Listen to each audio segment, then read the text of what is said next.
झारखंड की राजधानी रांची में जेपीएससी और जेएसएससी की परीक्षा विवाद को लेकर छात्रों का आंदोलन लगातार जारी है। भर्ती परीक्षाओं में कथित गड़बड़ी, पेपर लीक और परीक्षा प्रक्रिया में गड़बड़ी के आरोपों को लेकर बड़ी संख्या में छात्र सड़कों पर उतर आए हैं।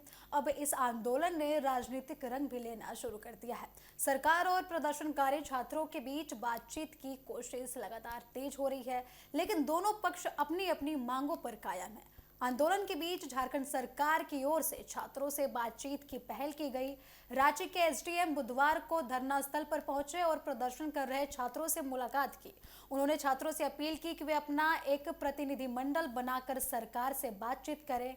एसडीएम ने छात्रों को मुख्यमंत्री हेमंत सोरेन की ओर से बातचीत का संदेश भी दिया है। उन्होंने कहा कि सरकार छात्रों की समस्याओं को सुनना चाहती है और इसके लिए उन्होंने ये बोला है कि 5 सदस्यों का प्रतिनिधिमंडल भी बनाया जाएगा, जो उनसे बातचीत के लिए भेजा जाएगा। प्रशासन की ओर से ये बताया गया है कि शाम 4 बजे सर्किट हाउस में वार्ता का समय तय किया गया है। हालांकि आंदोलनकारी छात्रों ने सरकार के इस प्रस्ताव को स्वीकार नहीं किया। छात्रों का ये कहना है कि बंद कमरे में बातचीत करने की बजाय सरकार को सार्वजनिक रूप से उनकी बात सुननी चाहिए। प्रदर्शनकारी लगातार ये मांग कर रहे हैं कि अगर सरकार वास्तव में छात्रों की समस्या का समाधान चाहती है तो मुख्यमंत्री हेमंत सोरेन खुद धरना स्थल पर आए और उनसे बातचीत करें। छात्रों का ये कहना है कि उनका आंदोलन किसी राजनीतिक उद्देश्य से नहीं किया जा रहा, बल्कि निष्पक्ष भर्ती प्रक्रिया और युवाओं के भविष्य को लेकर है। उनकी मुख्य मांगे हैं कि विवादित परीक्षाओं की जांच कराई जाए, दोषियों पर कार्रवाई हो और भर्ती प्रक्रिया की प्रक्रिया को काफी ज्यादा पारदर्शी बनाया जाए। तो छात्रों ने अपनी मांगों को लेकर लगातार आंदोलन तो रांची में किया है, जिसके बाद अब हेमंत सरकार की तरफ से ये बोला गया है कि सरकार अब बातचीत करने के लिए तैयार है।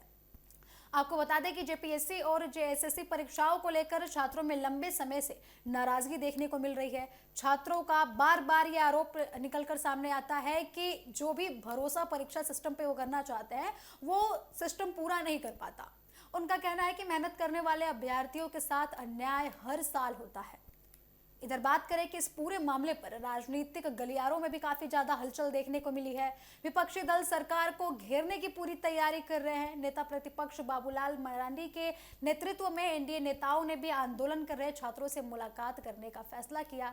माना यह जा रहा है कि विपक्ष इस मुद्दे को विधानसभा के आगामी सत्र में जोरों शोरों से उठाने वाला है। वहीं सामाजिक क्षेत्र से जुड़े लोग भी छात्रों के इस आंदोलन में लगातार सामने आ रहे हैं और उन्हें अपना समर्थन दे रहे हैं। प्रसिद्ध लेखक नीलोत्पल मृणाल ने धरना स्थल पर पहुंचकर आंदोलनकारी छात्रों से मुलाकात की। उनकी मांगों को उन्होंने सुना है और सरकार की ओर से बातचीत की पहल की दिशा में लगातार कदम उठाने की मांग की है, लेकिन छात्रों की शर्तों के कारण गतिरोध लगातार बना हुआ है। सरकार ये कह रहे हैं कि सरकार के नेता जो हैं, आपको बता दें मुख्यमंत्री ये कह रहे हैं कि हम छात्रों से बात करना चाह रहे हैं, छात्रों से हम बातचीत करने के लिए तैयार है, लेकिन छात्रों की मांगे ये है कि हम आपके पास जाके बात नहीं करेंगे, हम बंद कमरे में बात नहीं करेंगे, बल्कि आप प्रदर्शन स्थल पर आए, तब जाके छात्रों और सरकार के बीच वार्ता होने वाली है।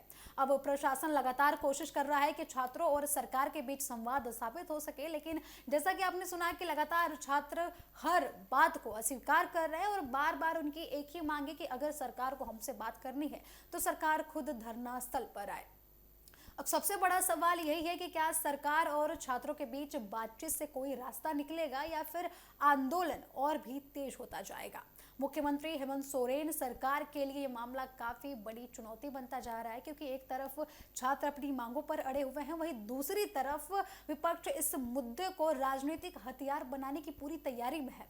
फिलहाल रांची में जारी ये छात्र आंदोलन केवल परीक्षा विवाद तक सीमित नहीं है, बल्कि युवाओं के भविष्य, भर्ती प्रक्रिया की पारदर्शिता और सरकार की जवाबदेही का एक बड़ा मुद्दा बन चुका है। आने वाले दिनों में इस पर सरकार और छात्रों के बीच टकराव या फिर समाधान, दोनों की संभावनाएं लगातार बनी हुई हैं और सभी की नजरें इस बात पर टिकी हुई हैं कि आखिर ये आंदोलन किस दिशा में आगे बढ़ता है।